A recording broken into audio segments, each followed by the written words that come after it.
Welcome back to Cheche, live on Citizen TV. Our guest this morning is Commissioner Ahmednassir Abdullahi of the Judicial Service Commission, the JSC. You are on, it seems, a damage control mission following the fallout from the sacking of the former Chief Registrar, Gladys Bosch-Cholet. How long do you think it will take the Judiciary, the JSC, to recover from this debacle? First, I mean, this is not the damage control. I think this is an obligation of the JSC to share with Kenyans, you know, what happened. And I think that you have given me this opportunity. We are most grateful for. But in terms of recovery, I mean, we are on the road to recovery. I mean, we will fill that position soon. It will go through the normal process of advertisement, and we'll get a new registrar. How will you fill that position when, to all intents and purposes, it seems like a poisoned chalice? No, I don't think so, really. I mean, the fact that, I mean, if you look at the Deputy CJ, we removed the Deputy CJ, we have appointed a new Deputy CJ. I mean, this is a position where many competent and qualified Kenyans can fit in. It just needs someone with managerial skills, some financial background, and 10 years experience in the law. David? So what are her terms of dismissal? It was summary dismissal, forthwith. Without benefits? No, of course. Her benefits will be there? No notice? No. Summary termination? No, her benefits will be there. Yeah. When you dismiss, you know, normally it's 3 months notice in lieu. So, I mean, she's entitled to all her benefits. Yes. Are we expecting to see another compromise? The offices? Huh? Are we going to see another compromise like happened with the former Deputy Chief Justice Nancy after she left and was appealing the tribunal findings? Yes. You negotiated a behind the scenes payoff, she goes quickly. The JSC was never party to any negotiations involving any former employee. What happened in the case of Nancy Baraza? I don't know. I mean, something between the president and some other parties. But the JSC was never involved. There has been a lot of drama, even locking of offices. Why should you lock offices? There's no drama. I mean, I think the Kenya Anti-Corruption Commission has started investigation. So there's a need to preserve certain documents and certain offices. So the only office, I think, that is locked, which is she can still access anytime she wants to move her things or anything under supervision, is our office. But all other offices are working normal. Okay. In response to your bogeyman statement, a statement of support, Shiko in Kiambu.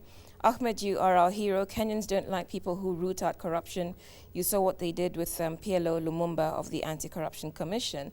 But someone who disagrees, Ahmednassir is a man who is incompatible to work with. He has a tainted character. He's yearning for the post. He needs to be removed from the JSC.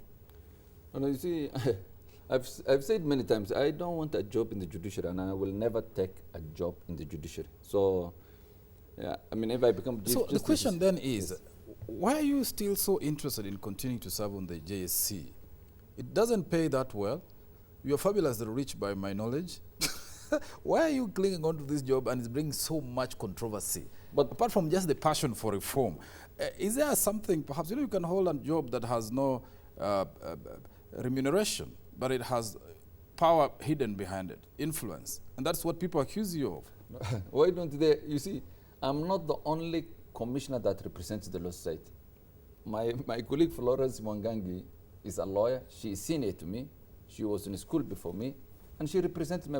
Why don't people make the same accusations against her? She's not as controversial as you. You don't want to be a CJ? No, I'm controversial because people put tags on me. You don't want to be a CJ? You don't want to serve in the judiciary? Yes, you'll not be in the GSC forever. After GSC, what other role would you want to play? I'm a lawyer. I have a practicing certificate. I practice law when I have an opportunity to do that, and that's what I want to do. Your name has come before Parliament. You know the petition which was filed by some gentlemen, and the parliamentary committee has set up, is going to summon you guys. What are you expecting? What should we expect? No, we have been summoned to appear on Friday. The Judicial Service Committee, all the members will be there out of respect to the role of the Parliament in such matters. If they think we have done something wrong, and we have done nothing wrong really, if you look at even the petition, it's a very skeleton that we have preached there as Article 250 something, but it has no basis. But it is for Parliament to make its decision. If they recommend our removal, it's up to them. If they dismiss the petition, it's up to them.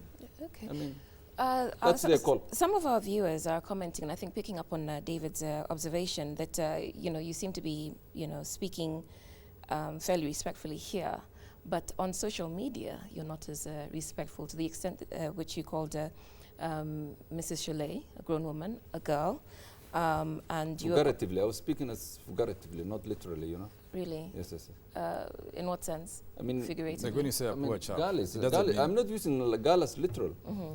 I'm using girl figuratively as a lady, Yes. Okay, there's a distinct difference. But also the tone of your tweets is also being called into question by us. Like which tweet do they have a problem? Because my tweets are very respectful.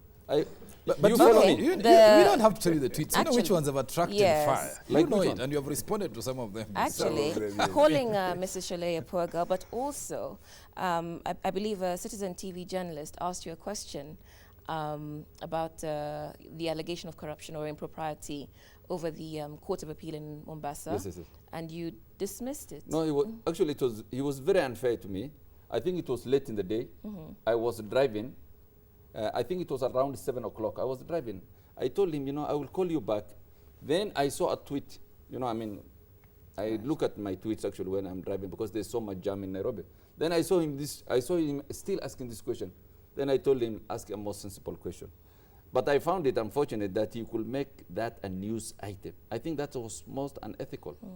As a Well, he journalist. needed your feedback. You No, didn't no, render no. any. But to say that, Ahmed, I said I've asked a silly question and then you make it a news item at 9 o'clock. Why not? I mean, give me a Ahmed, break. I disagree with you. Now that you are going to appear before Parliament, and there have been complaints in this country, and this is general question I'm asking you, of people getting money through sitting allowances, Parliament, but pretending to be investigating Westgate. They are now talking to GSC, and it is very day sittings. Yeah, the same thing that you people at the GSC, you are being accused of having so many sittings, and that's how people are making allowances. This is a general one. Do you think is fair to Kenyans, where people even create sittings so that they can make money? There are two issues here. First, our democracy is young. How the JSC works, how the judiciary works, how Parliament works, all these things is a learning process under the new constitutional dispensation. So people will make mistakes. I mean, Parliament may be now too intrusive. Some people may think it's too intrusive. When they call me about national serials and board, they ask me about my fees. How much have you been paid? Why you? They may be entitled to this, but it's a learning process. How Parliament conducts this oversight is a learning process, and we give them the benefit of doubt, even when we think they are doing the wrong thing. The JSC and how it's conducting, it's also a learning process. But I think the issue of allowances is a pertinent issue. The issue of expenditure, government expenditure, is a pertinent issue because our current budget is too high. The money we spend on salaries, all this. If there's a national discourse that says that people now should earn no salaries and no allowances, that is for a decision for Kenyans to make, and JSC will be part of that. A separate issue, Mr. Ahmednassir, Madam Kalpana Rawal was appointed as Deputy CJ almost a year ago. Why has the Judiciary not arranged for her swearing in so that she can assume her duties at the Judiciary? That was done a long time ago. Yes, wasn't it? Yes. Just after the Supreme Court ruling. Quite a bit of support for you. We're behind you.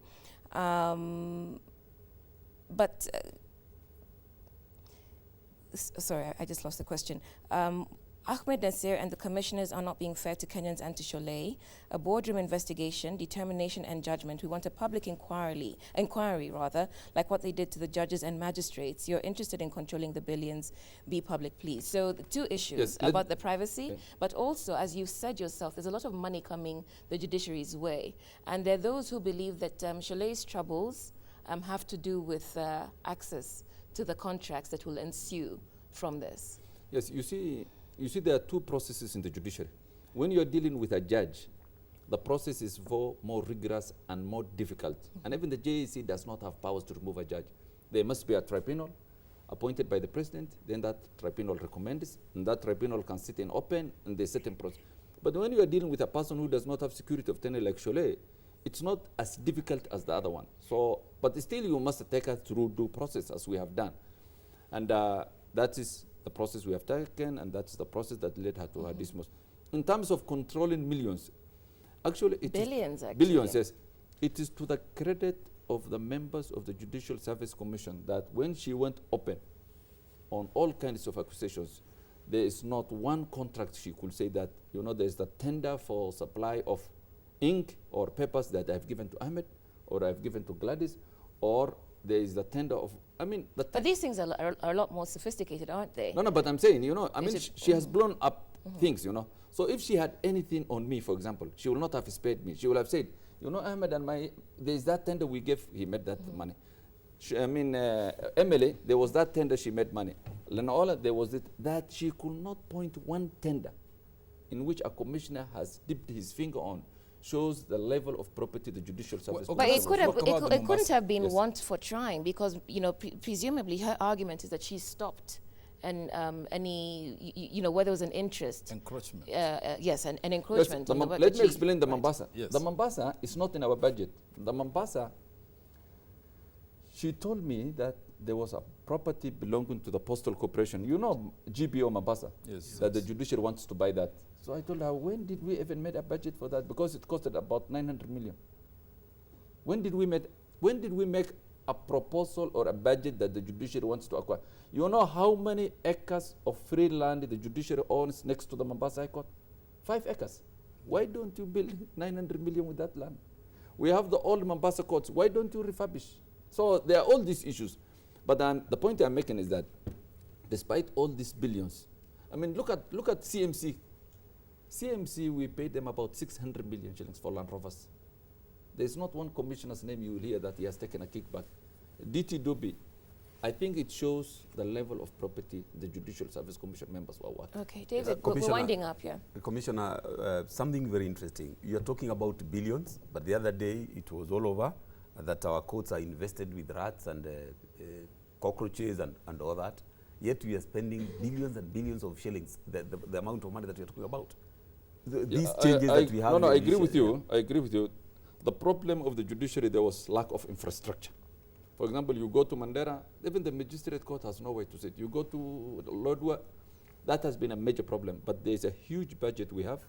We are building a lot of prefabricated courts in many countries. I think 26 stations. We are acquiring more properties. I think the World Bank has given us a grant of 10 billion for just infrastructure. Okay. So in 3-4 years, there will be a lot of development. That is why, look at the transformation that has happened in the last year. There's a high court in Garissa. There will be one in Tana River, one in Isiolo,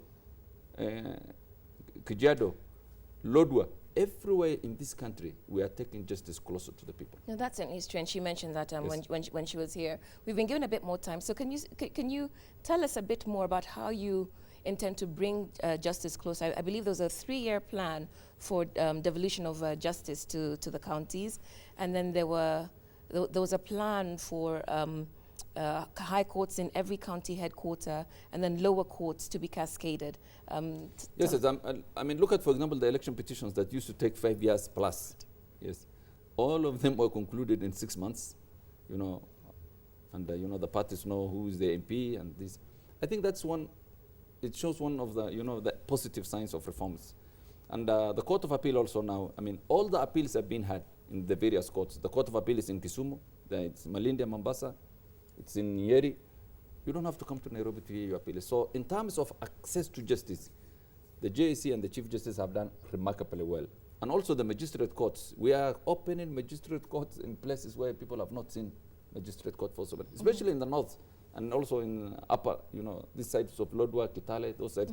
And even in the coast, places like Lamu, Malindi, Tana River. You know, those are the neglected frontiers of The justice. Supreme Court. Yes. Some people are saying it's as idle as the Senate. What is your comment? That's not true. The Supreme Court is very busy. Yeah. Yes. What It do they almost do? sits on a weekly basis, by Yeah. the way. I mean, it's not doing, and it does very, very, you know, I mean, it has done the Senate case. I think the judgment is out. There's a lot of cases it's doing, and I think the progress of that course has been remarkable. Okay, David, and I'll solicit your opinions now while we still have the time, because we've had a wide-ranging conversation, and Mr. Abdullahi here has told us that this is not a damage control mission, but the JSC would like to put its own point of view across. So we've been treated to this chalet controversy for the last 2 months. What is your take now on where things stand? First of all, it's regrettable that Gladys Chalet did not come to this show, which, you know, she had opportunity to. It would have been good to balance out with what Ahmednassir is saying.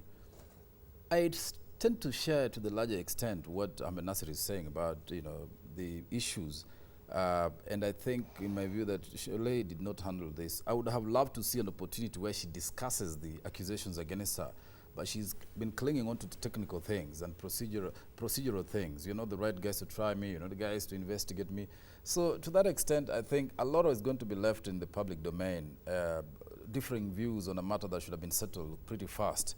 And I also disagree totally with what Ahmednassir says. When she asked for a public hearing of her matters, the JSC should have granted that to acquit itself of any imagination or that there is something they are hiding.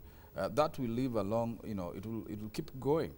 But I think going forward, this needs to be cleaned up so that, you know, the judiciary moves forward from the mark of this scandal.